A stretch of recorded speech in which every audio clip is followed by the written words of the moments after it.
My name is Eleanor Hayes, and at 68 I thought I had seen enough of life's cruelty to no longer be surprised.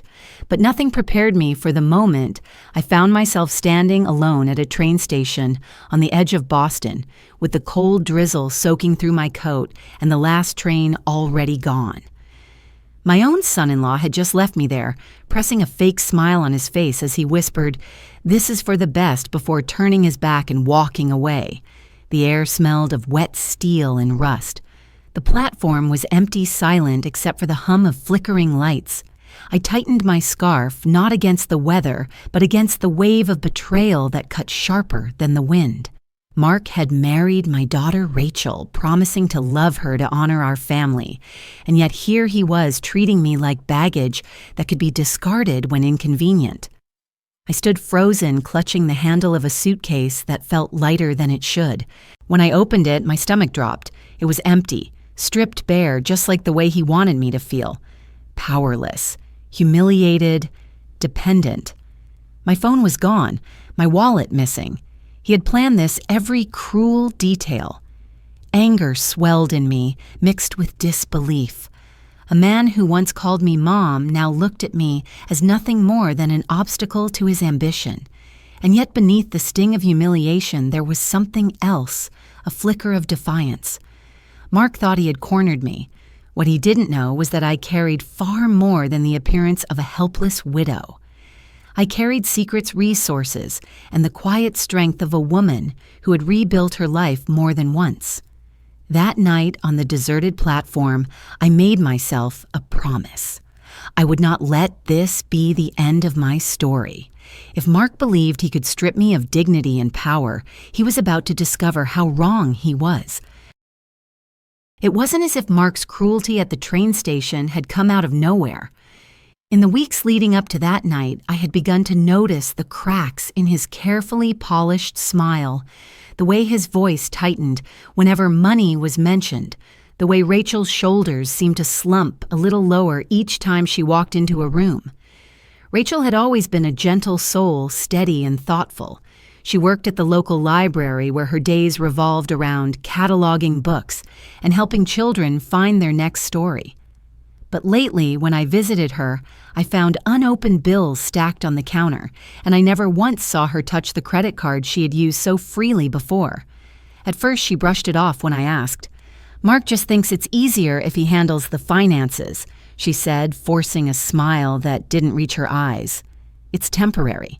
But I saw how her hands trembled as she folded laundry, how her once bright laugh now came out thin, as though it had to squeeze through layers of fear.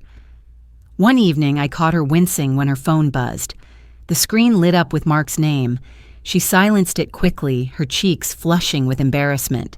I wanted to press her to demand answers, but she only shook her head and whispered, "Please, Mom, don't make this harder."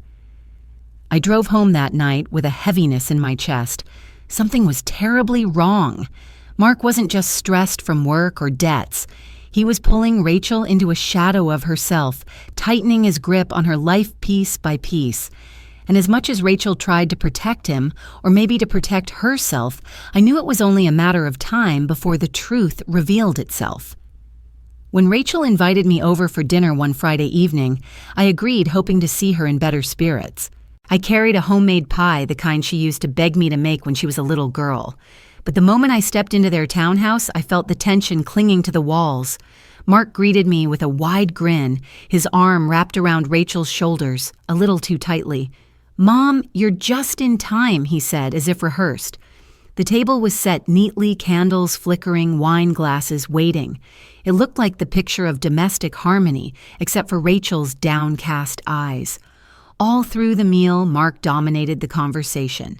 If Rachel tried to speak, he cut her off with a joke or a correction, his tone light, but sharp enough to leave her shrinking back. I watched her push her food around her plate, silent, while he laughed at his own stories.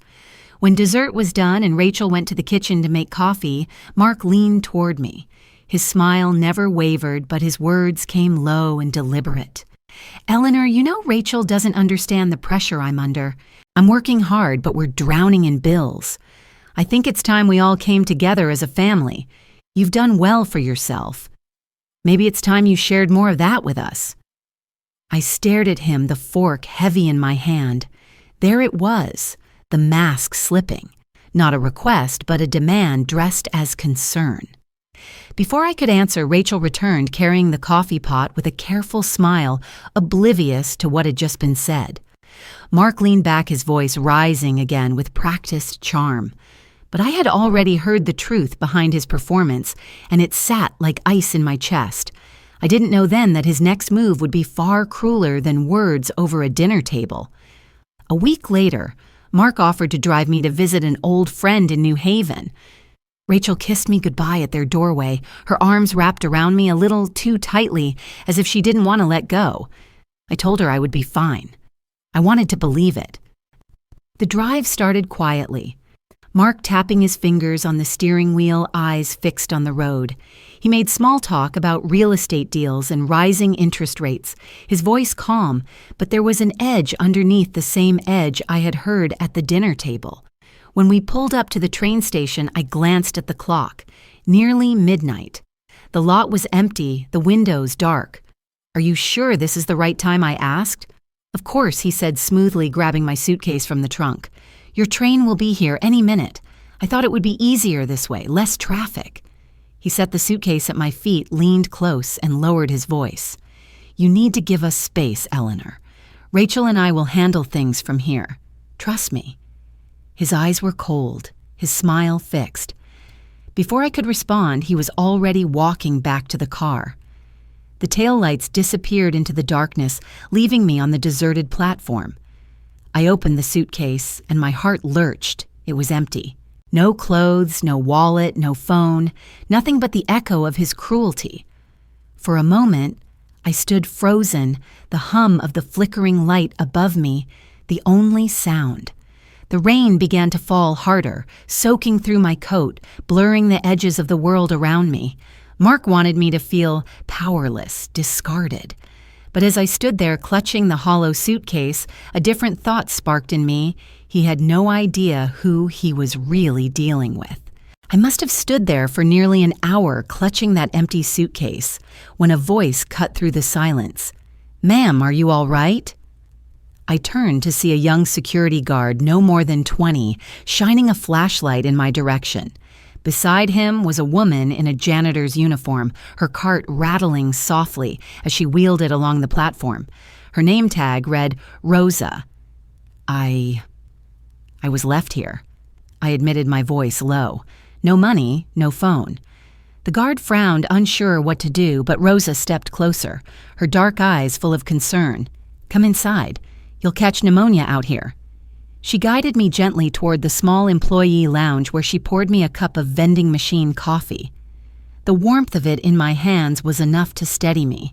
"Do you have anyone you can call?" she asked. I hesitated.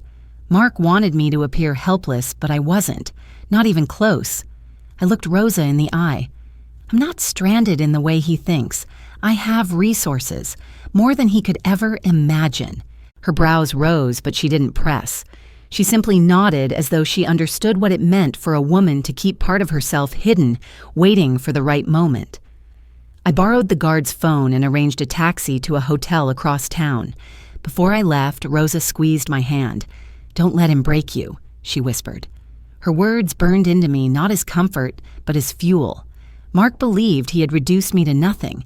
Instead, he had just awakened a side of me I hadn't needed in years, the strategist, the fighter, the woman who never stayed down. That night, as I checked into the hotel, I promised myself the next move would be mine. By the time the sun rose the next morning, my fear had hardened into resolve. I sat in the quiet of the hotel room, rain still streaking the window, and made my first call to my attorney. "Eleanor," she answered, surprised to hear from me so early. "I need you to prepare for a case," I said, evenly. "It's about my son-in-law, and I don't want him to see it coming." Within hours, I had arranged a meeting with her and my financial advisor. Over coffee in a corner booth, we laid out the framework protecting my assets, securing emergency funds for Rachel, and ensuring every step we took left a paper trail Mark couldn't twist. But it wasn't enough to guard myself. I needed the truth about him, facts Rachel couldn't deny. So I hired a private investigator, a man I had used years ago in a corporate dispute. He had a talent for unearthing what people worked hardest to hide.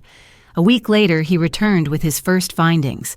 Mark was drowning in debt, the kind no paycheck could fix. Credit cards, maxed out loans overdue. And there was something darker whispers of another woman he had deceived years before, a widow who lost her savings after trusting him. As I scanned the files, my stomach twisted. Rachel wasn't just living with a man under stress. She was living with a predator who thrived on manipulation. I closed the folder and folded my hands together. If he thinks he can outsmart me, he's wrong, I whispered. What I didn't know was that Mark was already plotting his next move, one that would test every ounce of my patience and push our game of strategy into the open. It didn't take long for Mark to come circling back, pretending nothing had happened at the train station. He called me one afternoon, his voice syrupy sweet. "Eleanor, I've been thinking, we got off on the wrong foot. Why don't I take you to lunch? My treat. Let's clear the air." I agreed, my tone light, hiding the storm brewing underneath. We met at a quiet Italian restaurant downtown, the kind with checkered tablecloths and Sinatra humming from the speakers. Mark arrived in a crisp shirt, his smile polished like glass. For the first half hour, he was all charm. He asked about my health, praised Rachel's cooking, even complimented my pie from the last dinner. But then, as the plates were cleared, his smile thinned. "Eleanor," he began, leaning forward, lowering his voice. "You and I both know Rachel deserves stability. I'm doing everything I can, but the bills." He sighed dramatically, then looked me straight in the eye. "If you could spare $75,000 just to give us a cushion, it would change everything. We could put it in a joint account for Rachel's future. You'd be helping your daughter, nothing more." I swirled my wine glass slowly, pretending to consider his words. "$75,000 is a lot of money," I murmured. He smiled, sensing victory. "For someone like you, it's nothing. Think of it as an investment in your family." What he didn't notice was the small recorder tucked in my purse, capturing every manipulative word. I smiled back, letting him believe he had planted a seed. But as I left the restaurant, the recording secure in my bag, I felt a quiet surge of satisfaction. Mark thought he was drawing me into his web. He didn't realize I was already spinning one of my own. A few days after that lunch, the private investigator called me back to his office. His tone on the phone had been clipped urgent. When I arrived, he slid a folder across the desk without a word. Inside were copies of documents that made my skin crawl. Insurance policies freshly printed, each bearing Rachel's name. The beneficiary line was filled in with marks. $500,000 tied neatly with forged signatures. I stared at the papers, my pulse pounding in my ears. This isn't just financial abuse," I whispered. "He's planning something worse." The investigator nodded grimly. "The signatures are sloppy, but they'd pass casual inspection. He's done this before Eleanor. I've spoken to another woman, a widow, who nearly lost everything to him. He's escalating." I felt the room tilt for a moment, my breath catching in my chest. It was one thing to suspect Mark was manipulating Rachel, draining her spirit and her bank account. But this was murder, disguised as paperwork. Images of my daughter flashed through my mind. Rachel laughing as a little girl curled up with books, as a teenager hugging me in the doorway just last week. The thought of her life reduced to a payout check made bile rise in my throat. I closed the folder carefully, though my hands trembled. "Thank you," I said to the investigator. "This is exactly what I needed. Now we take him down." As I walked out into the cold air, I knew hesitation was no longer an option. If I didn't act quickly, Rachel might pay the price for my silence. Mark thought he had time to maneuver, but the clock had already started ticking, and I intended to end his game before he ever reached the finish line. The hardest part wasn't gathering evidence against Mark. It was reaching Rachel through the fog he had wrapped around her. He had chipped away at her confidence for so long that doubt clung to her like a second skin. I waited for her outside the library where she worked, watching her lock up after hours. Her shoulders were hunched, her steps quick as if the world might collapse if she moved too slowly. "Rachel," I called softly. She startled, then forced a smile when she saw me. "Mom, you shouldn't be here."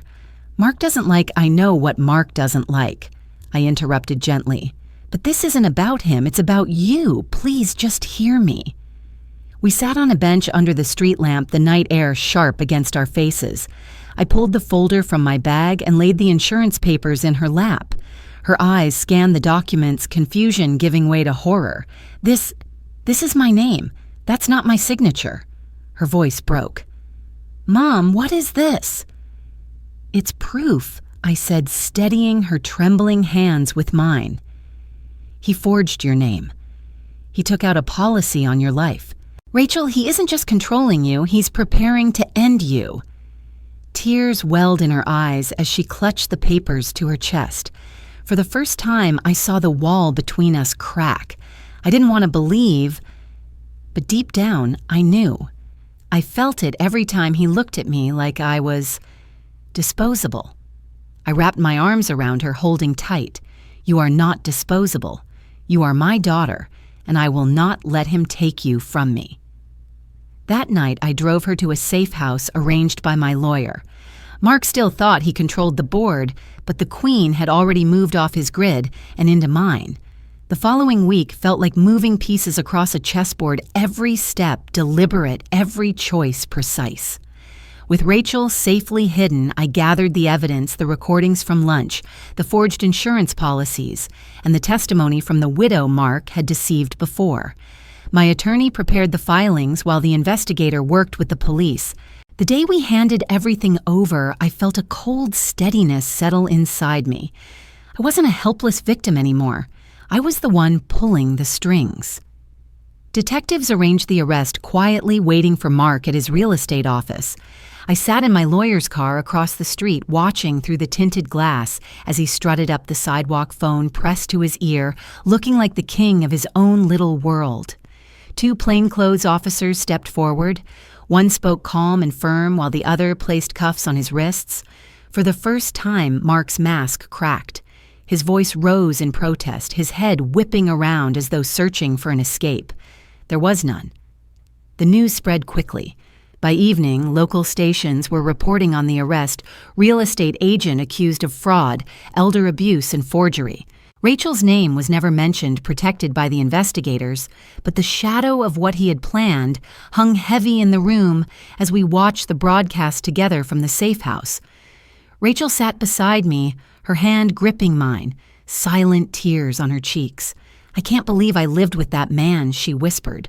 I squeezed her hand tighter. "You don't have to believe in him anymore. You just have to believe in yourself." As the screen replayed the footage of Mark being led away in handcuffs, I knew this was only the beginning. Justice had stepped onto the board. The final move was yet to come. The courtroom was colder than I expected, all polished wood and solemn faces. Rachel sat beside me, her hands clasped so tightly in her lap I could see her knuckles whiten. When Mark was led in, dressed in an ill-fitting suit, his swagger was gone. He looked smaller, somehow stripped of the power he had once brandished so freely. The prosecutor laid out the case with precision-forged documents: financial manipulation, elder abuse, attempted fraud. Each piece of evidence stacked against him until the weight became unbearable. When the recording from our lunch played in the hushed courtroom, I saw him flinch. His words, once dripping with confidence, now sounded desperate, almost pathetic. Rachel never took her eyes off him. When she finally spoke on the stand, her voice trembled but held steady. "He made me believe I was nothing without him. But my mother showed me the truth. She saved my life."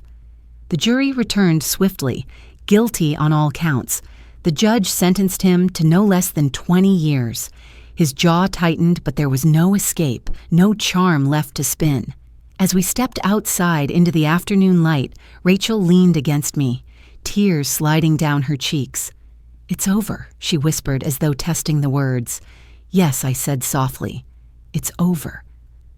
But it's also a beginning." In the months that followed, Rachel returned to her work at the library, her spirit slowly mending.